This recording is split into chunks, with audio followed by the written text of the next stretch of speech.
It was the winter of 1916, and the port of Cove in southern Ireland, known then as Queenstown, was a tense place to work. The First World War was raging, and the waters off the Irish coast had become a hunting ground for German U-boats. Every pier, every light, every small boat was part of a larger invisible battlefield. Merchant ships laden with food, coal, and munitions threaded through these harbors like lifelines to Britain. And the Germans were doing their best to cut them. You've probably heard of U-boat attacks sinking ships, but what if I told you that one small act, someone hanging the wrong lantern in the wrong place, may have accidentally thrown off a German attack and saved a critical shipment of war supplies? That's the story we're unraveling today. Picture the harbor at night. The black water barely touched by the moon, the only illumination coming from gas and oil lamps placed along the piers. These weren't decorative. Each lamp's placement was carefully chosen. They told ships where the deep water was, where to steer, and most importantly, where the channel markers were. Misplaced lights could cause disaster, running a vessel aground, sending it into the wrong approach, or in wartime, confusing enemy reconnaissance. On the night of February 3, 1916, a dockworker named Patrick O'Sullivan was tasked with the evening routine, checking mooring lines, securing cargo sheds, and trimming the oil lamps. O'Sullivan was not a Navy man, not a soldier, just a civilian laborer working long hours to keep the port functional under wartime strain. His decision that night was not born from sabotage or strategy, but from something far more mundane: thrift. Oil for the lamps had been rationed for months. The Port Authority had instructed workers to conserve fuel where possible. O'Sullivan, according to later testimony, decided to extinguish one of the lamps on the outer end of Pier 3 early and rehang another lantern in what he thought was a more central location to illuminate a storage shed. It seemed harmless. In fact, he thought he was being efficient. But what he didn't know was that this particular lamp was also serving as a visual cue for naval patrols and merchant ships, marking the safe inbound lane through the harbor's outer defenses. And he certainly didn't know that a German U-boat, UC-19, was lurking just outside the harbor that very night. UC-19 had been operating off the southern Irish coast for several days, under the command of Oberleutnant zur See Johannes Spiess. The submarine had orders to intercept and sink British supply ships heading to Liverpool and Bristol, especially those carrying munitions. According to German naval logs recovered after the war, UC-19 had a detailed understanding of the Queenstown approach. The crew had studied maps, light patterns, and schedules.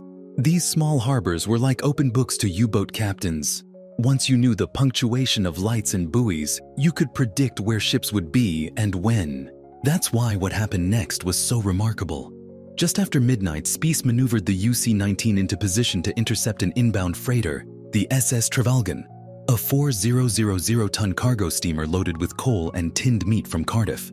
His plan was simple: surface just outside the channel, wait until the ship aligned with the pier lights, then fire a torpedo at point-blank range. But when Spiess surfaced to check his bearings, something didn't match his mental map. The light pattern he expected, the guiding string of lamps, was wrong. One of the outer pier lights was gone and another was glowing from a position that, on his charts, made no sense.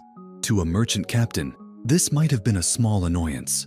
To a submarine commander stalking his target in hostile waters, it was a red flag. A misplaced light could mean that the harbor had changed its defensive layout, perhaps deploying new nets or patrol boats. Spiess hesitated. U-boat tactics depended on certainty. If he misread the lights and surfaced in the wrong position, he could find himself trapped inside a patrol net or, worse, rammed by an escort vessel. So instead of committing to the attack, he withdrew to deeper water, intending to reassess the following night. That single moment of hesitation changed everything. The SS Trevalgan sailed in unmolested, docking safely at Queenstown just after 2 a.m. The coal and provisions she carried were desperately needed in wartime Britain, where shortages had already sparked strikes and protests. And here's the kicker. By the time UC-19 returned the next evening, the weather had turned. Heavy fog rolled in, blanketing the harbor. Visibility dropped to almost nothing, and Spiess had no choice but to abandon the ambush entirely.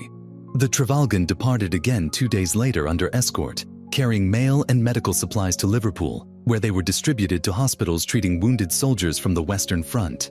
Now, how do we know all this? The key pieces come from multiple sources: British Admiralty harbor logs noting the lamp movement, post-war testimonies from dockworkers, and perhaps most intriguingly, the German naval war diaries captured after 1918. The UC-19's log explicitly mentions unexpected light arrangement and a possible change in pier position as the reason for aborting an attack on an inbound freighter that matched the Trevalgan's tonnage and schedule. The British never realized at the time how close they came to losing that shipment. And O'Sullivan? According to local accounts, he was never even told that his thrifty lamp relocation had any larger consequence. To him, it was just another cold night on the docks. But this is where the domino effect becomes visible. A man trying to save a few ounces of lamp oil accidentally altered the visual code of an entire harbor. That in turn sowed enough doubt in the mind of a German U-boat captain to delay an attack. That delay allowed a single freighter to slip through, delivering coal to keep factories running, food to feed civilians, and supplies to keep soldiers alive. And if you follow that thread further, you realize that these supplies played a small but real part in sustaining Britain's war effort during one of its most vulnerable winters. Think about it. What if Spice had trusted his instincts and attacked anyway? What if the Trevalgan had gone down and its cargo lost to the sea? Would it have changed the outcome of the war? Probably not in a single stroke, but wars are not won or lost in single strokes. They are shaped by hundreds of moments like this.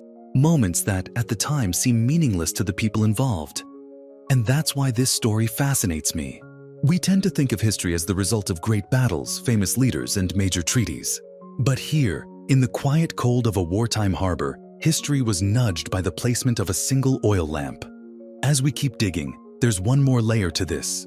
The misplaced lantern wasn't just a fluke of human behavior. It reflected the grinding economic strain of the war. By early 1916, Britain's coal shortages had driven up the price of lamp oil, and ports across the Isles were cutting back on night lighting to save costs. This policy, intended to help the war effort, inadvertently created the conditions for O'Sullivan's efficient lamp placement. It's a perfect example of how large-scale policy decisions can cascade into tiny, unpredictable actions that echo far beyond their intended scope. And in this case, that echo reached all the way to the periscope of a German U-boat. In fact, the incident made its way into a classified Admiralty review of port security in mid-1916, though not by name. The report noted that alteration or removal of fixed harbor lights without proper notice could create dangerous confusion not only for friendly shipping, but also for hostile observation. The irony, of course, is that in this single case, that confusion worked in Britain's favor. UC-19's patrol record after the aborted attack shows a noticeable gap in successes during that February cruise. Spice did sink two smaller vessels later in the month, the schooner Annie Reith and the steamer Glenfruin, but both were far from Queenstown. The Trevalgan, by contrast, was the kind of prize the German Navy valued: large tonnage, high-value cargo, and psychological impact. Missing her was a setback. But here's where the chain reaction becomes even more intriguing. The supplies Trevalgan brought into Liverpool were unloaded, processed, and shipped out to multiple destinations. Coal to power stations in the Midlands, meat to army supply depots in Aldershot and Salisbury, and tinned goods to civilian markets in Glasgow and Manchester. The coal in particular played a role in keeping key munitions factories running during a production spike in March 1916, just as preparations for the Somme offensive were ramping up. The offensive itself wouldn't begin until July, but the logistical buildup was already in motion. Every ton of coal meant more steel, more shells, more trains running on time. One freighter's cargo wasn't decisive, but it was part of a delicate web of supply where small disruptions could ripple widely. And this is where the real detective work pays off. Historians looking back at wartime supply data have noted that Britain's merchant fleet losses in early 1916, while significant, were not catastrophic. It wasn't until the German policy of unrestricted submarine warfare resumed in 1917 that losses threatened to break the supply chain. In February 1916, the survival of even a handful of cargoes could tilt local balances in Britain's favor. The Trevalgan's voyage was one such case. Now let's step back and think about how close this came to never happening. The chain starts with Britain's wartime rationing of oil for harbor lamps, a policy rooted in both scarcity and the desire to reduce nighttime visibility to enemy raiders. That policy pressured dockworkers like O'Sullivan to economize, which led to his choice to move the lantern. That change altered the visual signature of Queenstown Harbor just enough to unsettle an enemy commander who relied on that signature for a precise ambush.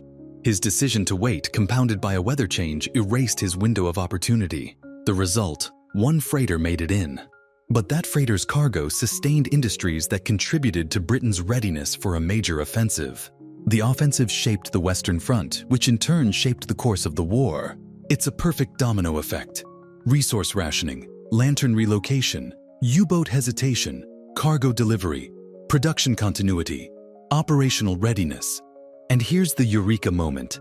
None of the people directly involved, neither O'Sullivan nor Spies nor the Trevalgan's captain, could have seen this whole chain. Each acted within the narrow scope of their own priorities, saving fuel, avoiding traps, following schedules. Yet their actions combined to create an outcome that mattered far beyond their immediate horizons. That's the essence of history's hidden machinery. There's also an ironic coda to the story.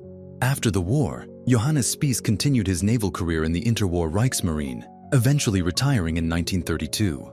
Patrick O'Sullivan remained in Cove, working on the docks until the late 1930s, never gaining fame for what he'd inadvertently done. The Trevalgan herself survived the war, only to be torpedoed and sunk by a different U-boat in 1941 during the Second World War. By then, she had no connection to Queenstown and no misplaced lantern would save her. But the 1916 episode remained buried in the margins of war diaries and harbor reports, overlooked by mainstream history because it lacked the drama of battles and treaties. Which is exactly why it's worth telling. Because it shows that in war, as in life, the margins matter. A warship's fate can turn on the judgment of a civilian laborer. A campaign's timetable can hinge on a misinterpreted light. And a global conflict's enormous gears can be nudged, however slightly, by the smallest human choices.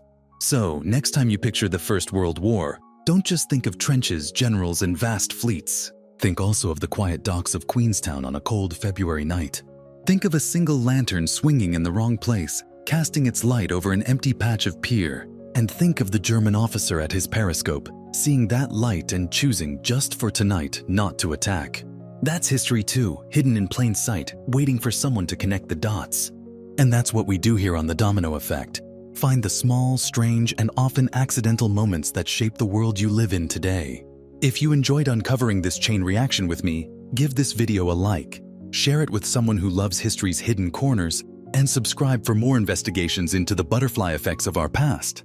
Because the past isn't just dates and names, it's a detective story, and we're just getting started.